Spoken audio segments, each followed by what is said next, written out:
Obezglavljene lutke, ogoljeni šiljci, incident kakav nije zabeležen u istoriji pozorišta Timočke krajine Zoran Radmilović. Nesvakidašnjim prizorom ova prestižna institucija stara više od jednog veka danas obeležava Svetski dan pozorišta.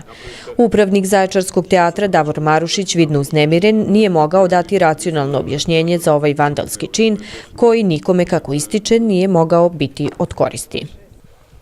Mi koristimo hangar nekadašnje Timočanke, mi i Direkcija za izgradnju grada i neko je, ne zna se ko, otvorio hangar, dakle morao da ima ključ, uđe unutra i uništi jedan deo naše scenografije koji mi koristimo za predstave. To su ovi šiljci koji se vide ovde, dakle neko ih je obezglavio, to su nekad bile lutke, sad su ostale samo ruke i telo, dakle nemam reči. Nemam reči zašto je to neko uradio, nemam racionalni odgovor zašto je to neko uradio, da li voleo pozorište, da li mrzeo pozorište, šta je cilj. Mi ćemo predstavu koju smo namerili da igramo sutra morati da otkažemo jer to ne može se uraditi za jedan dan, ali prosto zgrožen sam tim činom. To nije ni vandalizam, ja ne umem da definišem o čemu se radi. Dakle, da neko uzme ključ, ode na periferiju grada, uđe u hangar i uništi lutke pozorišta. Tako je pre samo nekoliko dana u klubu pozorišta zbog zastarelih instalacija izbio manji požar koji na sreću nije prouzrokovao štetu većih razmera. Uprava pozorišta preduzela je mere.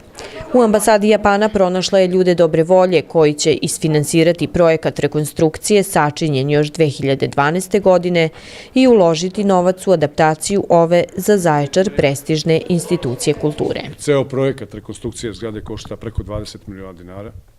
Dakle, sa svim onim drenčarima, sa sistemom za odimljavanje, sa sistemom za evakuaciju i tako dalje. To je ogromno. Znači, jedan projekat koji je zaista veliki. Ali, evo kažem, mi smo na dobrom putu da prvu fazu tog projekta, koji iznosi neki 3,5 miliona, rešimo. Strujni čvor koji je bio ispod ove scene izmešten je na fasadu zgrade, to možete snimite.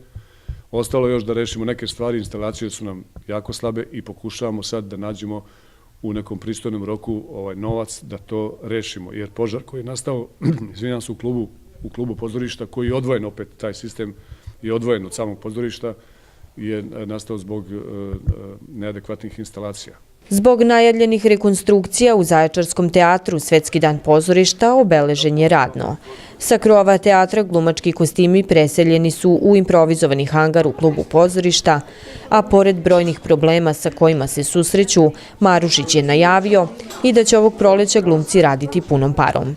Tako će početkom aprila biti nastavljena akcija Selom u pohode, a u drugoj polovini meseca na radost najmlađih biće organizovan i petodnevni dečiji pozorišni festival.